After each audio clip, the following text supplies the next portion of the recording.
Welcome to the last event for today. I'm gonna welcome everybody to Transgender Awareness Week. We will have a status update, Trans Today.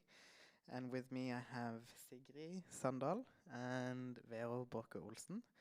My name is Isaac. I use he, him pronouns. And then I want these two to introduce themselves. Yeah, I can start.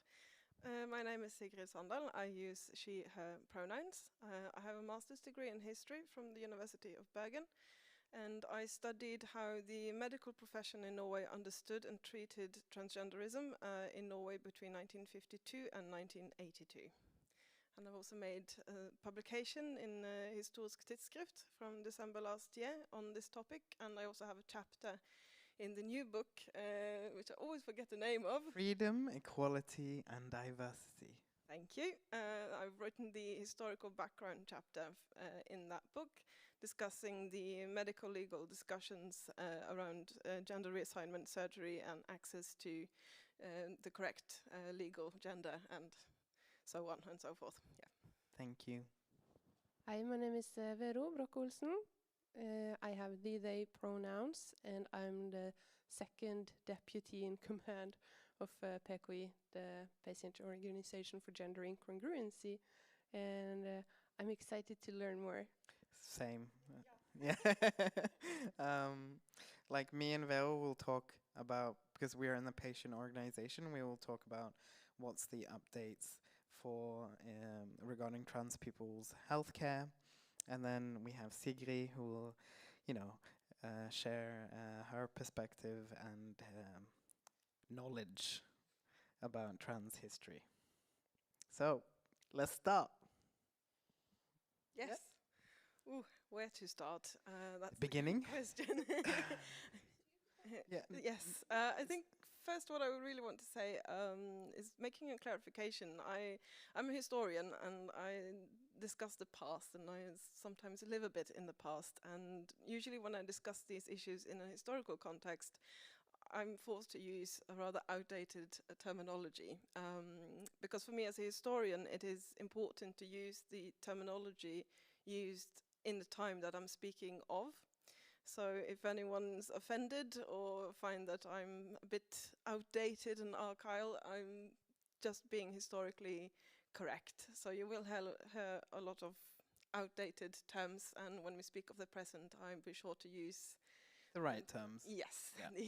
It's just in a historical context, so she's not being transphobic. It's just because in history they've used language, and language fortunately evolves. Yes, it does. And also the trans terminology has evolved a lot over the years. And my work starts in 1952 simply because there was a big case and a media frenzy over Christine Jorgensen, who is an American with Danish parents. And she left New York to go to Copenhagen in the early 1950s and sought out an endocrinologist, a hormone expert, and trying to get access to estrogen treatments, which she succeeded in and underwent a very extensive hormonal treatment procedure over a year with daily urine tests and follow-ups on that, and also had 2 surgeries, first with castration, and then a second surgery removing the penis and constructing external female genitalia. And somehow a letter Jorgensen wrote back to her parents in New York got to papers. So when Christine Jorgensen came back to New York on the 2nd of December 1952, there was a full press corps standing in the airport welcoming back a former soldier who went to Denmark and came back as a blonde bombshell beauty.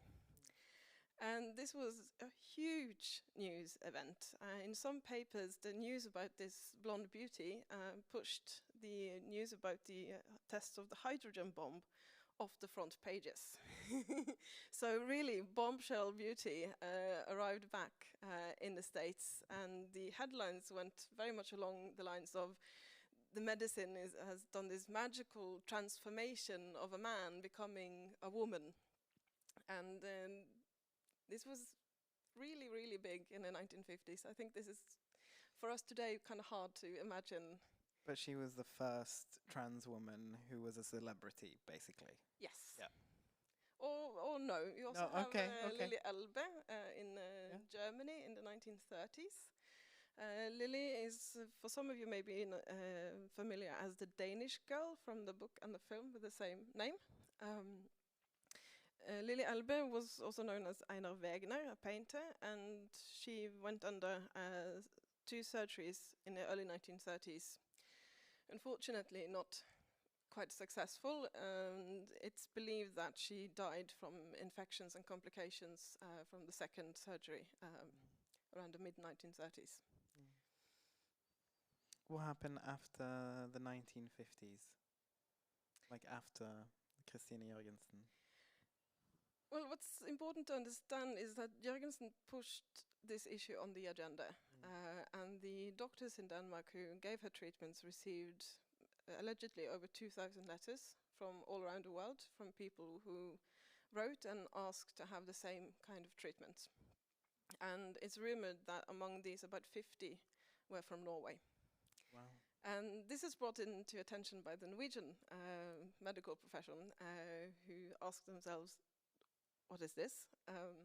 Who are they? Why are there so many? Should we do something about this? Are we going to be pressured into providing the same health services that they gave Jorgensen in Denmark? And from there, they start a discussion about what to do. Should we do anything? And if so, what would that be?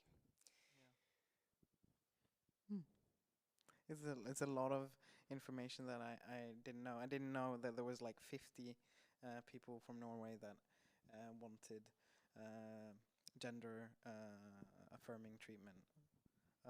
But yeah. Yeah. So the first treatment, the first successful case in Norway is supposed to happen in 1963. And from my archival studies, I found that between 1963 and 1979, there are 14 Norwegians who undergo what they call a full sex change. So it's a handful and two, but not a lot. Some people are very surprised that, oh, that many, and others go like, not more. Yeah. But that's what I have grounds to say that we have. Can we ask questions as Yes, we go? yes. Because I'm taking the spot as a student now. Yeah. Now I'm like learning, so now I have the questions. Of course. And then I have horrible memory, so I'm not a historian.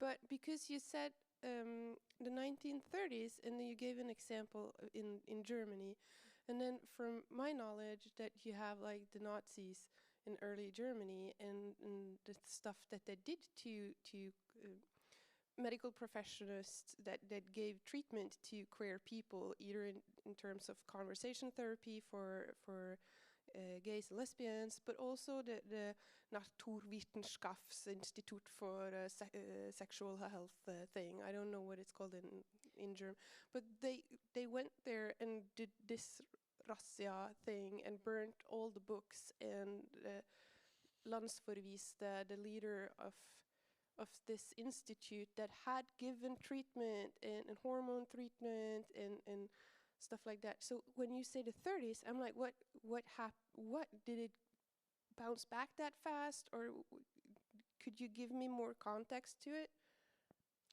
It's a very good question.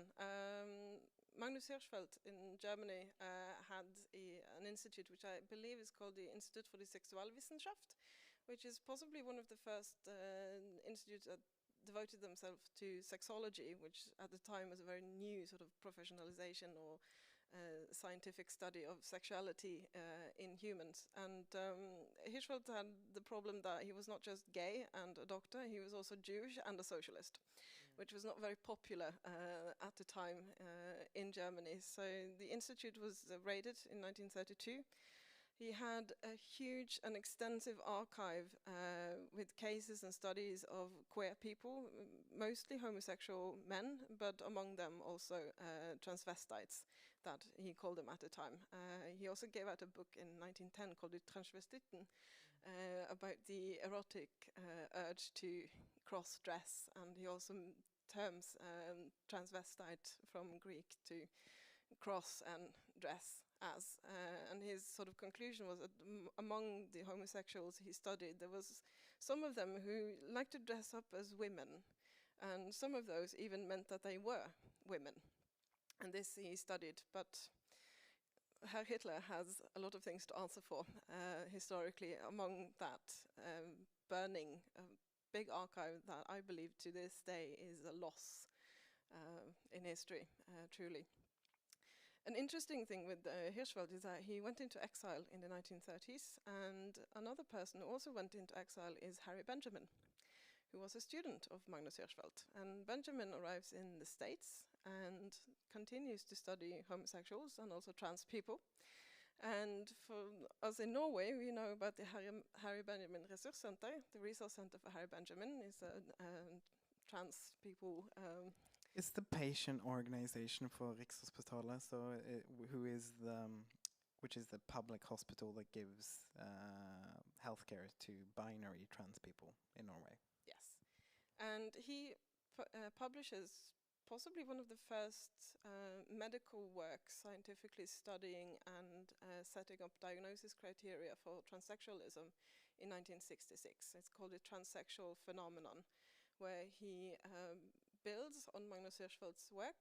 He's also very much inspired by Alfred Kinsey and his reports on sexuality in males and females, setting up this sort of scheme with categories and requirements for being that degree of trans and that degree of trans. And he has these sort of 6 categories where only the last transsexual or the complete transvestite was the category of people he would recommend for hormonal and surgical treatments.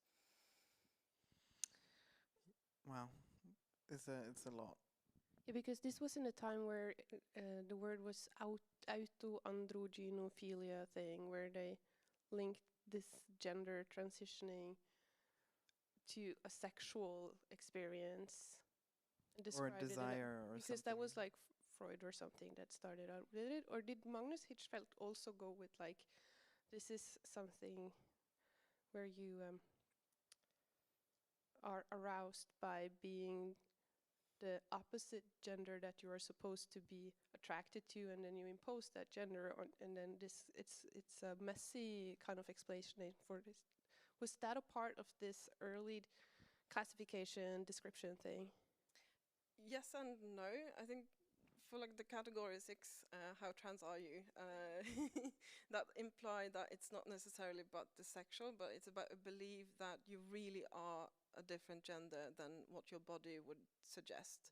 And that is also one of the conclusions for Harry Benjamin in 1966, is that these are people who believe they are born in the wrong body, where this sort of idea sort of possibly comes from, and an understanding of that they really truly are deeply unhappy, and they believe to have another gender than they've been assigned at birth, and the way to help these people become less prone to suicide and self-mutilation and live fuller, happier lives is to take this seriously and give the treatment that would allow them to live in a body and be perceived by society as the gender that they would self-assign as. Yeah. And this is sort of kind of early and very early understanding that we still sort of keep. And Benjamin is, of course, ahead of his time in many ways, and in many ways not. But that's sort of the early start for this. And Harry Benjamin was also influential in Norway. He quotes actually a Norwegian psychiatrist, Jørgen Herman Vogt, in his works. He studied transsexual men or trans males in Norway, and so there's a connection, and they talk to each other academically between the States and Norway at this time. Okay, I have a question. Is your research mainly on like the European history of trans people, or because I know in different cultures, like Native Americans or Indians, that their history goes way back when it comes to trans history. So is your focus mainly in Europe? My focus is in Norway, and for Norway. a rather restricted time period Yeah. because a master thesis in Norway is usually about 100 pages, which sounds a lot, but you don't really get to do that much. So if I had the time to write Yeah. 5, I possibly would have gained access to go back in history. And we also have evidence in Norway about non-conforming gender identities back in time, also back to the Viking Age. And there's a very good book by my former colleague Hanne Marie Johansen, who wrote Skeive linjer, about queer history in Norway from the Viking Age until today, where she touches a little bit into like variations of gender understandings in a Norwegian context as well. So we know it exists, but there's little research on it. So I urge anyone interested in history or social sciences who want to do masters to go into this and apply the Queer Archive here in Bergen for funds to write their master's thesis. Yeah. Do you have any questions? I was totally baffled by Yeah. Harry Benjamin being a student at Magnus. I'm like, wow, that I makes think I read that somewhere, but then not know that. But I voiced an opinion yesterday about history and trans identities, where during Trans 101 we were talking about gender identity being significant enough to be written down or to be documented in history. So I made kind of like the claim that I've seen in my studies that just because it's not documented or you can't find historical documentation on it doesn't mean that it hasn't existed, because you might have had historical cultures where different gender markers haven't been significant enough to describe a person within in that historical context, because other things would be more.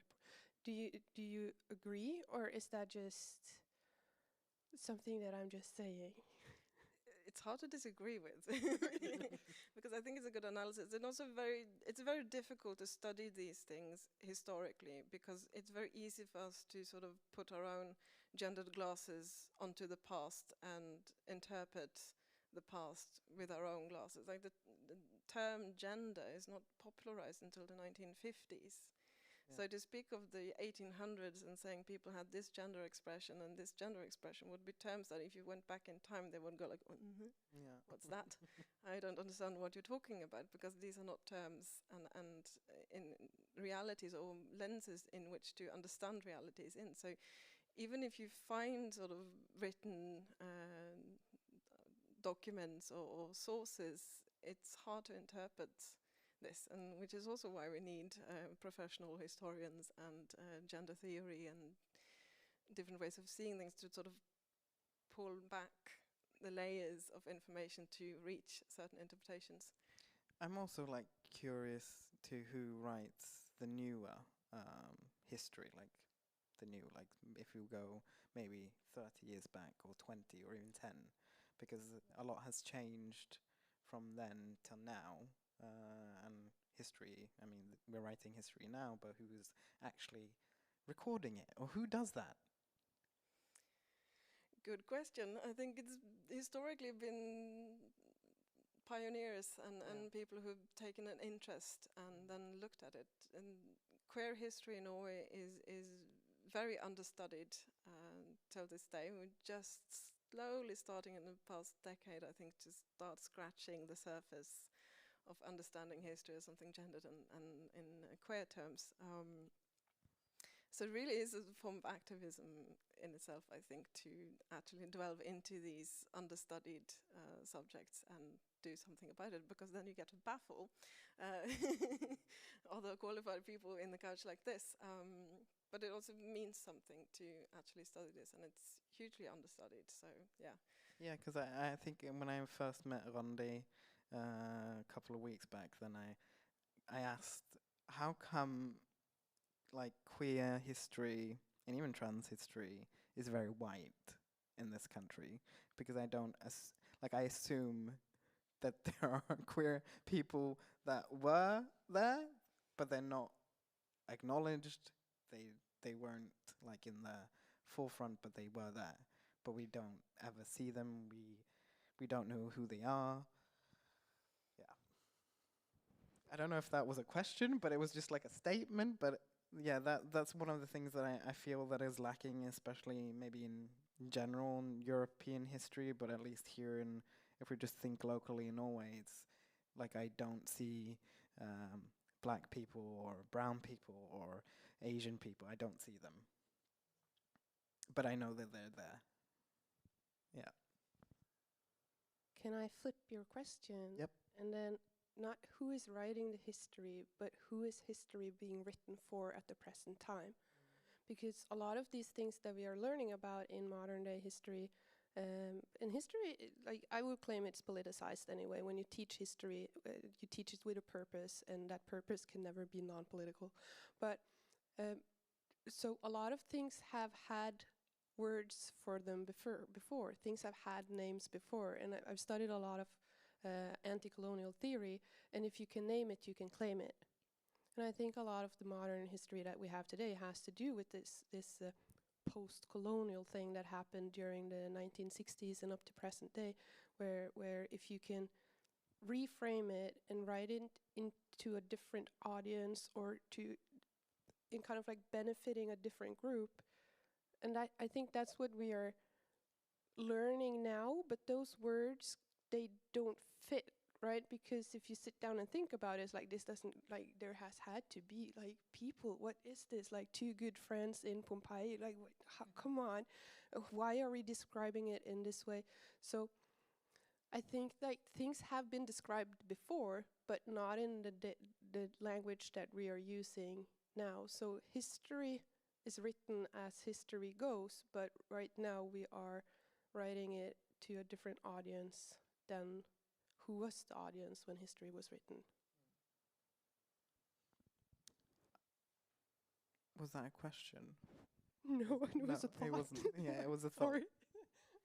Yeah. I'm getting engaged in the No, conversation. it's good. It's good, and I do encourage the people that are watching or like sitting here with us, if they have any thoughts that they would also want to share, then you are more than welcome to. But yeah, did you have any else historically that you would want to share that you can think of? Talking about trans history Yeah. going on, I think we can move a little bit Yeah.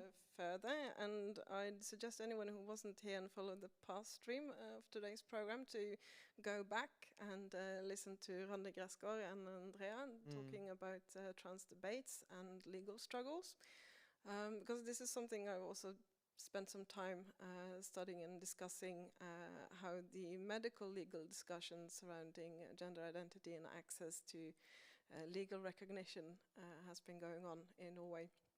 And one of the things that was really interesting with my master's was finding a very sort of black on white argument for why one would require people to remove their testicles or ovaries in order to have correct legal recognition. And the argument goes something like, we can't have a situation where men get pregnant. That would be scandalous. It would be a calamity. It would be a huge controversy in Norway. Like, Norwegian society are not ready to see pregnant men walking about. And they fear that if this would happen, it would first and foremost be very hard for the individual and themselves. It's hard in 1960s in Norway to be a pregnant man. They would be stigmatized and ridiculed and so on. Another issue here was that this would create a lot of attention. It would create attention to the problematics and issues for trans people. It would also direct a lot of attention towards the treatment system that was in place. And they had a bit of experience with this, because when Kristine Jørgensen came out, the doctors were rang down and lettered down with a lot of people coming forward and wanting the same thing. And if we create a lot of attention to what we are doing here at the Rikshospitalet, we would have a lot more people writing to us and banging on our doors. And inevitably, more people coming in would also mean we have to refuse more people, because not all of these questions or requests are from people we can diagnose as the sort of category 6 trans, and in that case allow treatment on solid medical grounds or psychological grounds. I think I don't really remember where that I think it was actually during the court case that was a year ago, where I think one of the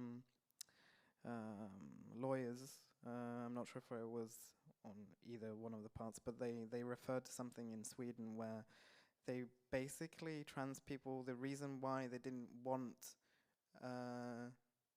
the reason why they wanted trans people to sterilize themselves or was so that we didn't reproduce. Yeah, that is possibly true. And an also important thing to notice when you discuss Norway and Sweden in this is that in Sweden they made a law. They put it in an act in 1972 that regulated the access to change of legal gender in cases of sex change or sex surgeries. So that was put down in law. It's also made it easier in Sweden to have Compensation. Yes, because we had a law that was discriminatory. We have now changed the law, and therefore we can give compensations. In Norway, we never put this into law, and very actively discussed not to put this into law. It was put up, and they discussed this, but the conclusion was that it takes work, then we have to put it up in Parliament. Parliament has to pass this, and in order to pass this, they need to discuss it, and when they discuss it, they need to know what it is about, and then again we create a tension, and we will have more requests, and we will have more people asking for this and having to deny more people, and it's all just easier and more comfortable for everyone, including our patients, to keep this sort of quiet. And with that, we just do this practice where one would require what they call full sex change, a complete sex change, in order to change legal gender. And that practice lasted up until 2016 and is now challenged in court in Norway. And Anniken Sørli, who's a lawyer, she wrote her master thesis on this, describing how the Norwegian practice of requiring this went against the European Union's Human Rights Act, the EMK 8 article, and also Norwegian patient laws regarding the right to identity, the right to treatment, and a right to privacy. It's a very good master thesis, should be read, that really sort of pinpoints that what we've been doing in practice have not been in accordance with laws that we follow now. Yeah. No, there's so many things that I wish that the Norwegian state or parliament would take accountability for, but just looking back with history when they have treated indigenous people like the Sami in Norway, it's taken them over 60 years until they actually get an apology. And I just remember that the health minister, he said that, no, I can't say anything after the court is settled. So he was just waiting so he couldn't acknowledge that they did do something wrong. Yeah. And this is a very common theme in this field, is a reluctance to take responsibility. There's also continuously been reluctance to make decisions at all. In the 1960s in Norway, there were discussions about whether sex reassignment surgeries were legal, hold up against the sterilization law, which was not necessarily just a law on sterilization, but on any sort of reproductive organ surgeries, meaning that trans people in Norway, in order to have the surgical treatments they wanted, needed to apply to the board on sterilization to have access to these kinds of surgeries. So there was a legal discussion going on is this legal? It's not medically necessary. These people won't die from not having this, etc. But the conclusion comes down to that there is a significant risk of suicide and self-mutilation amongst the transsexuals in Norway who do not get access to treatment.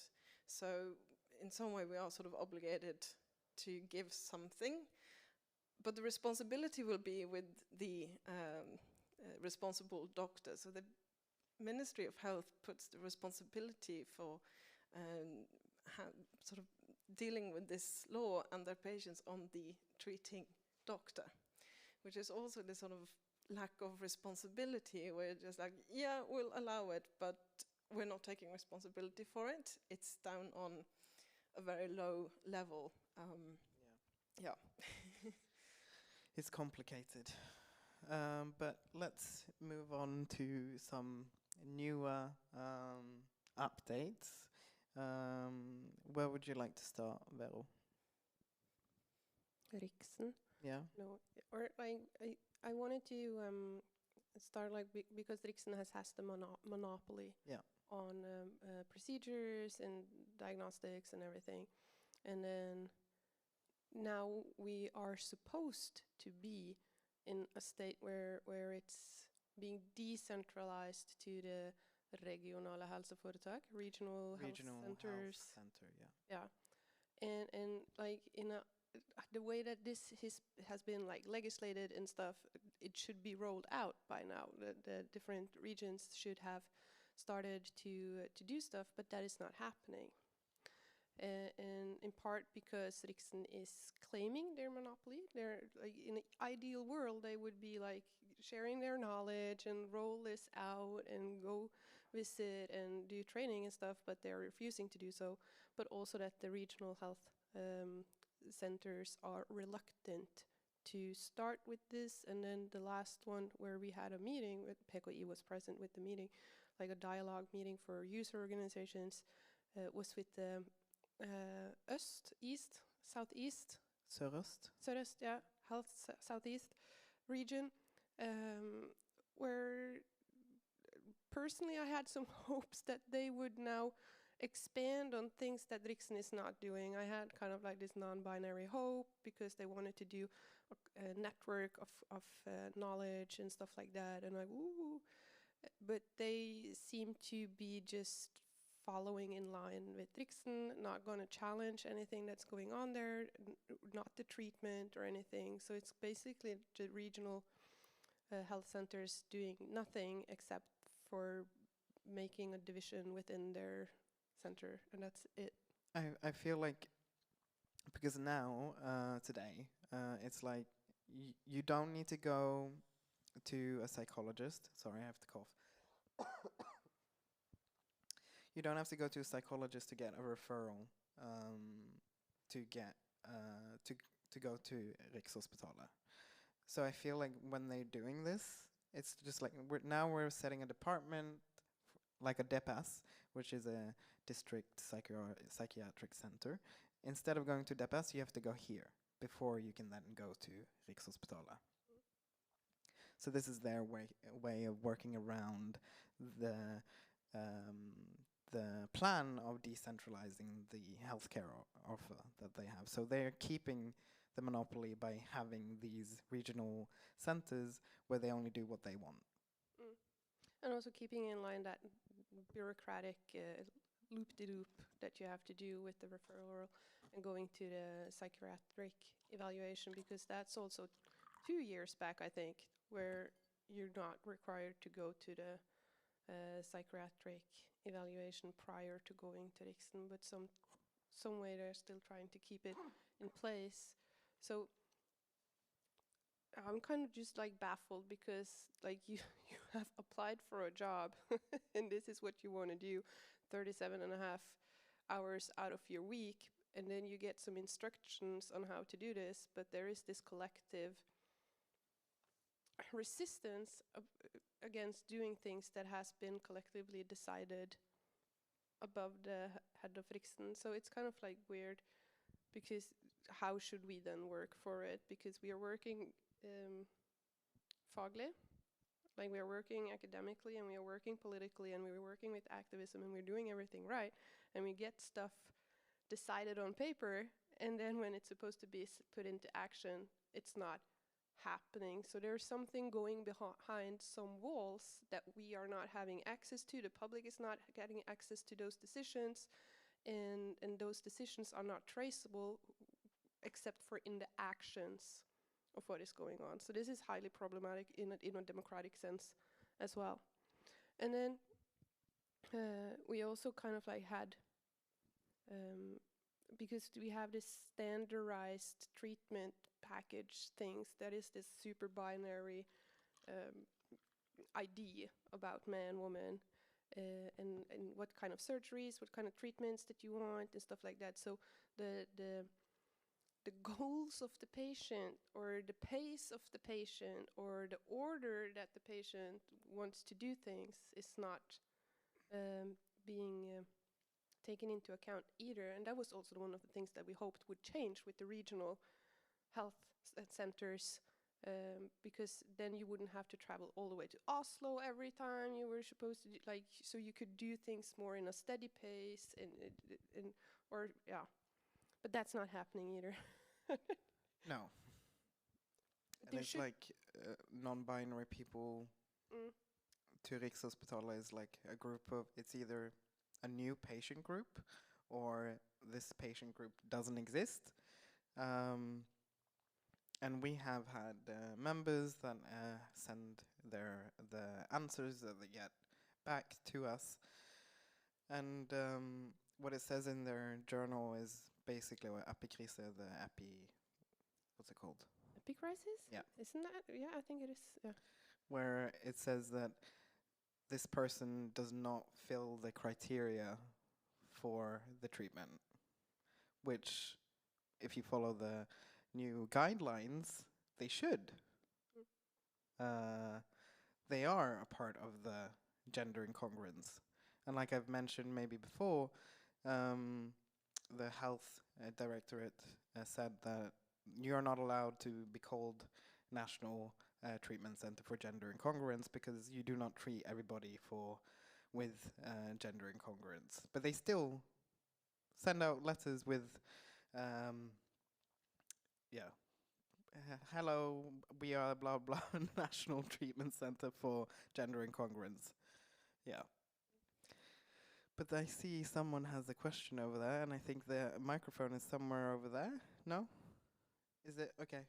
Oh, yeah. I can repeat the question, yeah.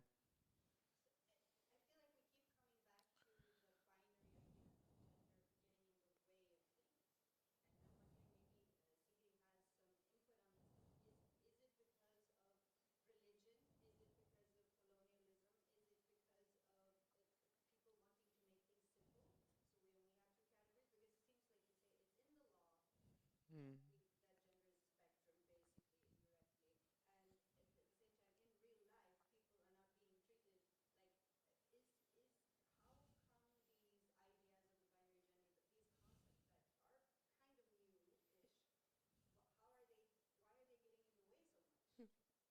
How can I repeat that question? Like, shorten it down.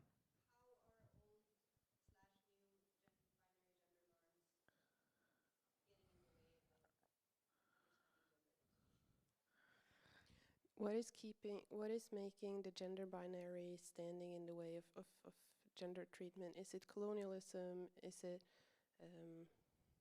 Tradition.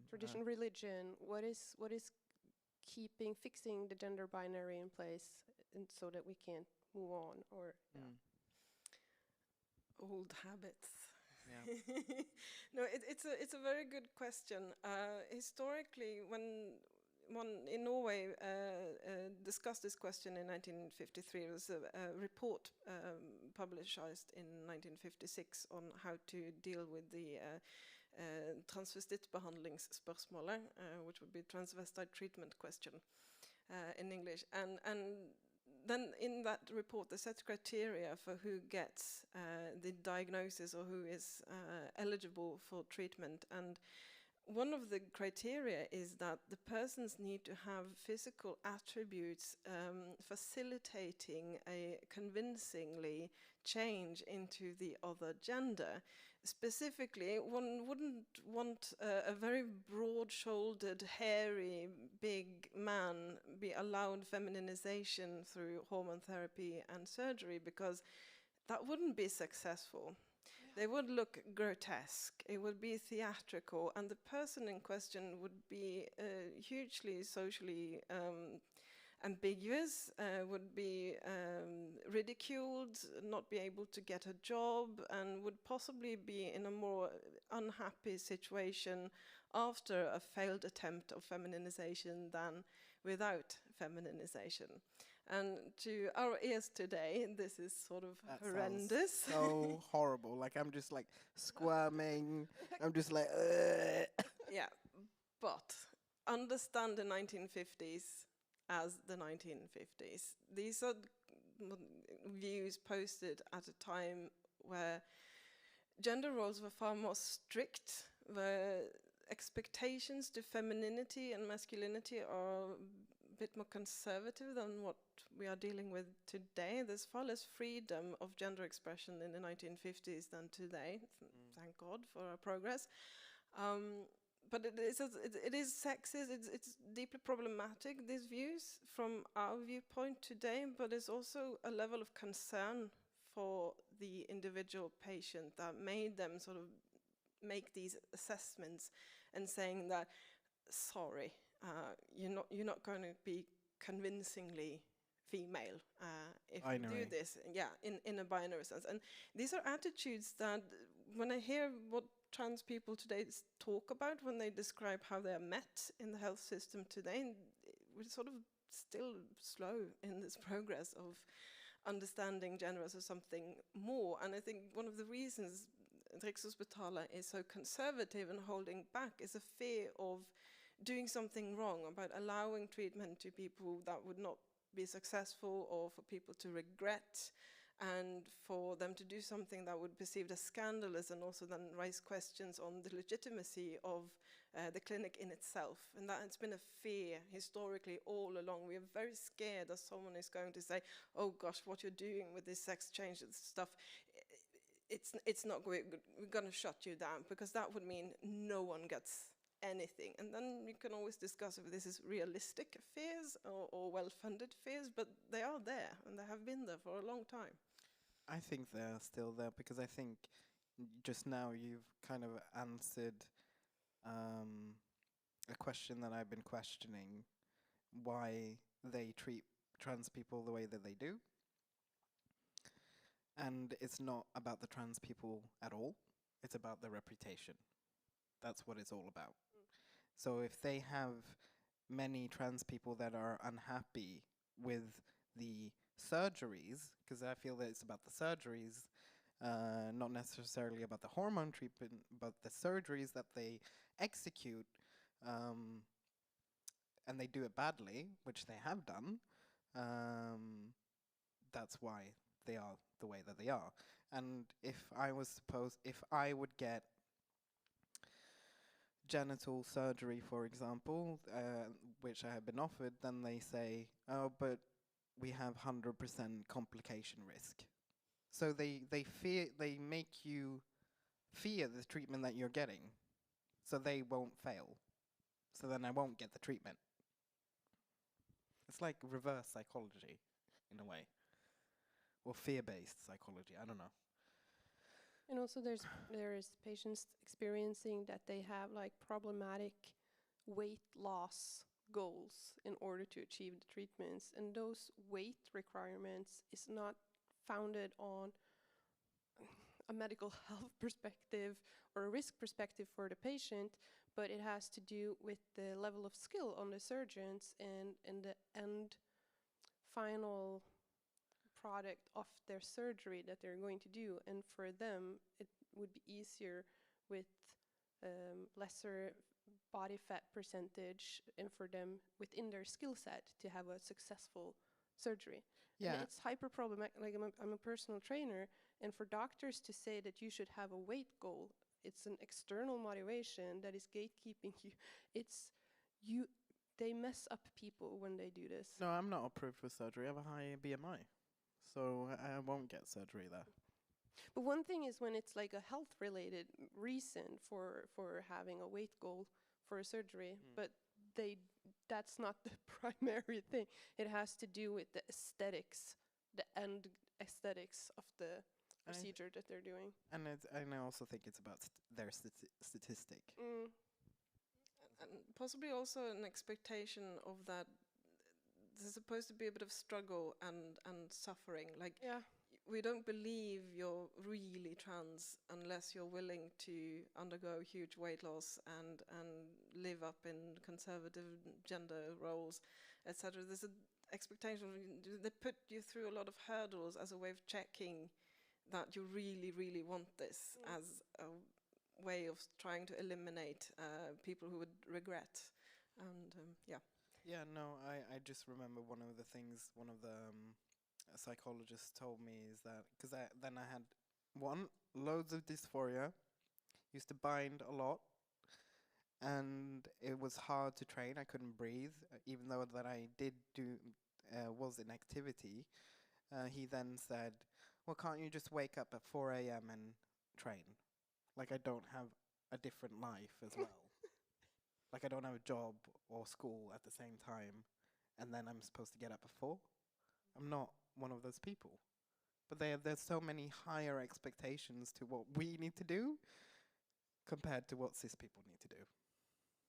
And not regarding the health of the patient. It's not with the patient perspective. But we had a question over here. Go.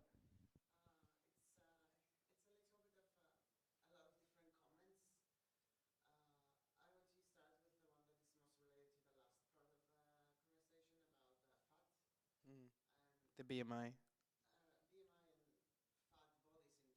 Yeah.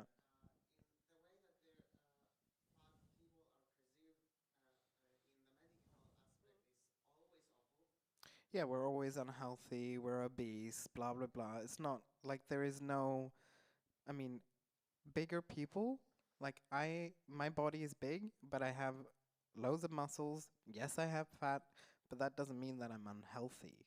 And I think that's where the conversation is about. But for a doctor's perspective, I'm unhealthy.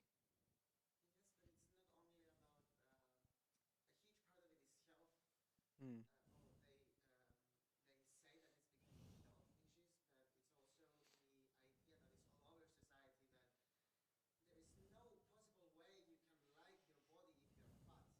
Yeah. Mm.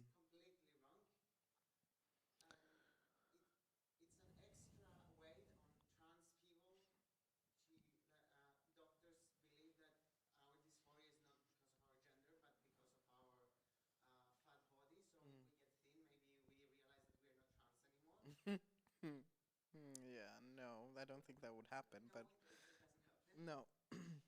But I think it's also this way of them upholding the Western beauty standards that we have as well. Like doctors do that. And also disabled bodies. Yeah. Having access to gender affirming, like. Yeah, I think someone mentioned it earlier about autism and being trans, but they use this term called comorbidity. Am I saying it right? Yeah. Where you can't be more than two things and trans. You can't be a wheelchair user, you can't have autism, you can't have, psychological challenges, and be trans at the same time, which is very weird because humans are complex and they can be more than one thing.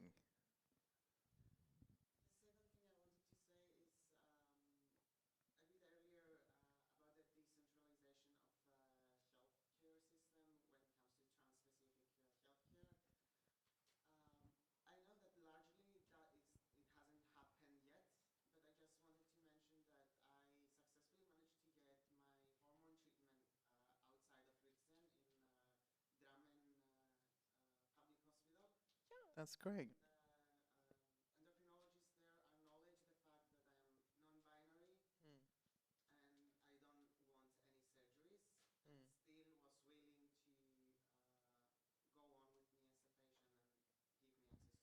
We That's need the amazing. we need the name of the doctor. Afterwards. We need Not now. Afterwards.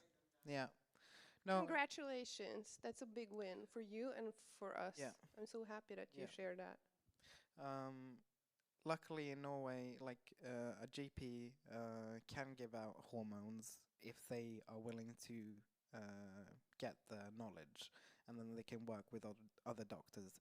What the usual answers is, I don't know anything about trans. You are my first patient. Blah blah blah.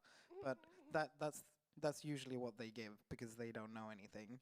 And even in psychology or in any health aspect, they don't know anything about sexual health because that's the category we're in. They don't learn about that, which I find very strange because one, sex or identity or sexual orientation is a big part of everybody's life. Even if you're cis and straight or gay or bi, it's a big part of our lives. So those people, the healthcare practitioners that don't get this, they need to have that.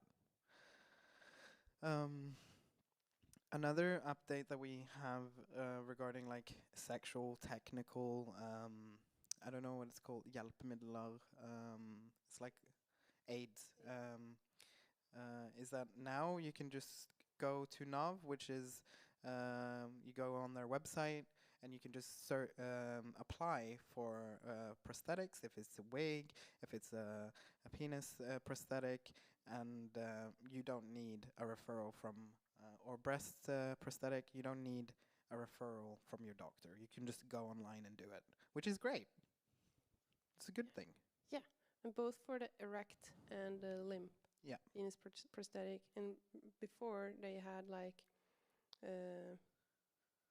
just a plastic thing to put in for the erect prosthetic. Yeah, and a rod. now I you think. have the option of like a silicone based. It's a really expensive one, I think. Yeah, so you need to fill out the form on NAV's pages, and it has to be signed by a doctor. Yeah. But and if you need any more information, then you can just contact us afterwards, and then we can give you the proper information. We just want to inform you that that has happened. And then we talked about the freezing of the eggs earlier. Yeah, that is declined. I think a couple of months back now, when we had the health minister Bent Høie, he got the question on the political platform where a party then asks a question or two questions about what is happening with this situation, and can you answer it this way regarding trans people and non-binary people and trans masculine people who would want a family, because there are trans people that want families. And is this then breaking the human rights law? Yeah. And he said basically, no, they don't have any rights. They don't know anything. Bent Høie. Minister of Health. Yeah. Or previous Minister of Health. But then now, the new likestillingsminister, Trette Bergstuen, they are going to start a process of finding out if, or their dialogue, I think it's a dialogue, they have to talk about it, agree, then they have to pass it, and then maybe we'll have a third gender category. Yeah. But that will take time. And then we have the hair removal also. There's been things going on. So especially for trans feminine, trans women, to remove hair, body hair, facial hair, and so on. And then there's like different, either facial hair or facial forearm or complete body. And the typical one is just facial hair. And then if you can convince, then maybe your forearms, but very seldom people get the full body. And then Riksen, they didn't want to remove hair anymore, and it was supposed to be put into a different department, but then the department is not doing it. So now we are in this almost for a year now, it's been this vacuum where nobody is offering treatment of hair removal. And this is super problematic because a lot of people need to do this like once a week. Yeah, but And it's very complicated because it's different in every municipality Region? region basically. Like in Helse Vest and Health West, it's been like bad for a very long time. But in other places, it's been good. I think Health North, they have figured it out, Yeah, I think. yeah, And then also there is the issue of like having light or dark hairs, and also your skin type, of course, because this is like pew pew laser and electrolysis stuff. And then so far electrolysis doesn't. they aren't taking into regard pew different skin things. colors. Pew Th- pew. it be- And when actually- you say laser, I automatically go pew pew, no matter what. Yeah, pew, pew. laser is different from electrolysis. Thank you. Because this is what Christina told me yesterday. They actually go down into your hair socket, Follicle. then they pull the hair out, and then they burn it. So it's really painful. But Sigrid had a comment. Yeah, I just want to sort of take a little bit step back, because Yeah. what seems to be happening now is that once I've been trying to decentralize the clinic at Rikshospitalet for a very long time, and they are possibly going to be the last persons to approve this.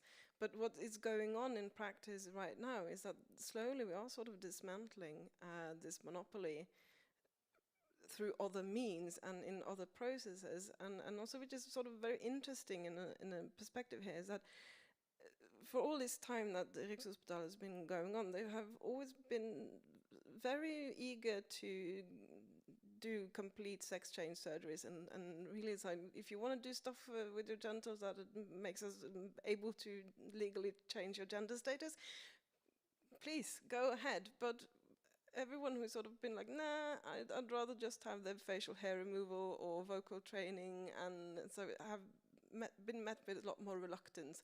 And what this really sort of means is that for some reason they have been far more sort of genital focused and than other aspects of your gender expression, which is sort of strange if you think about this is a clinic that first and foremost want you to be able to pass in your self-assigned gender, but what they're focusing on is what's under your clothes, about genitals, about reproductive organs, and none of us really go into a room and represent ourselves with, I have a dick or I have a vagina. We represent ourselves through expression, about hairstyle, about facial hairing, and etc. But that's been reluctant in the treatment system, and not so much reluctant if it means we can take your gonads.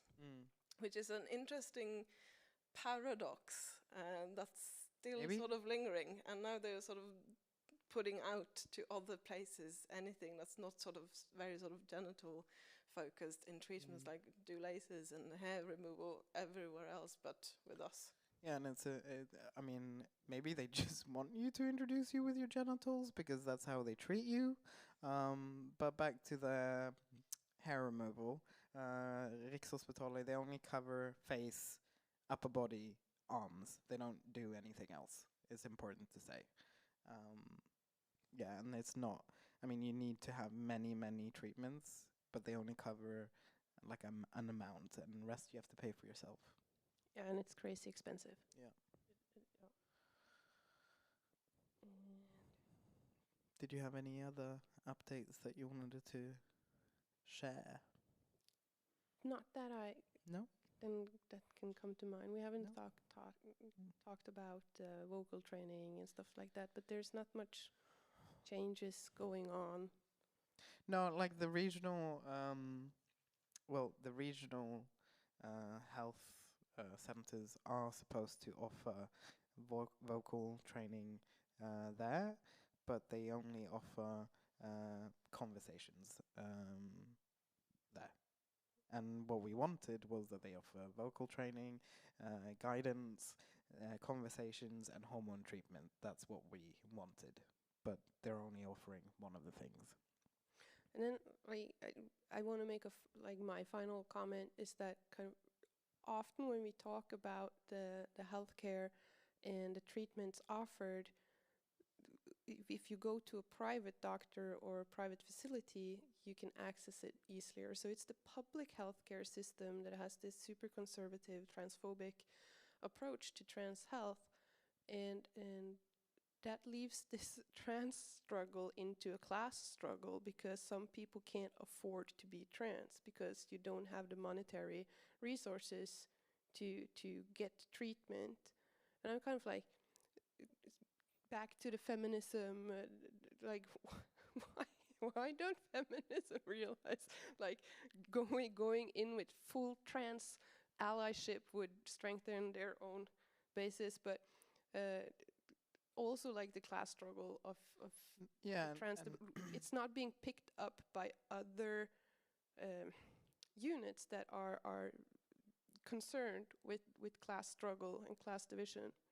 and I mean, Andrea spoke about it earlier with the refugees, and I'm not the one that knows a lot about it, but I am aware that the refugees that come here have issues with, interpretation and language when they need healthcare, and even if you are not a refugee and you are a foreigner and you come to Norway, you have to start, and you've already started your treatment, you have to start over again. And also like Riksen having the rigid gender binary, like womanly woman and manly man, and like it was brought up on Trans Pride Norway. It's on YouTube, so you should find the conversation where if you are non-Norwegian, you still have to abide to Norwegian gender roles. Yeah. Even if it breaks with the gender roles from your home culture. So you kind of like, you have to double perform some charade going on. But it was a good conversation, so yeah. I think it's on Facebook, right? I think it's on Facebook. It was streamed online, so Yeah. search for the Trans Pride Norway. That was in September, and then you can listen to the voices and Yeah. the things that were brought up there. Does anyone have any questions? Luna?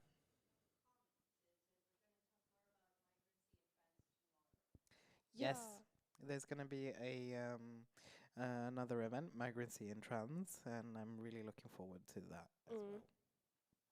And I encourage everyone that's watching and who is here to check out the program, because there are many events and workshops during the week, and that are really important and wholesome. And yeah. Yeah, the Sogiesk workshop tomorrow in English. 2:00. Yeah. It's digital and it's on Zoom. Yeah, but the Facebook event is there. Yeah. Did you have anything you wanted to say? Last words? No, I just want to thank you for being allowed to be here and being invited. It's very nice. It's not often I talk about this in English. Yep. So Good practice. Yeah, and for those of you who want to read more of my work in Norwegian, it is accessible digitally through the UIB archives. And yeah. Thank you, Sigrid, Thank you for the history coming class. and the work that you do. It's important. Thank you. Yeah.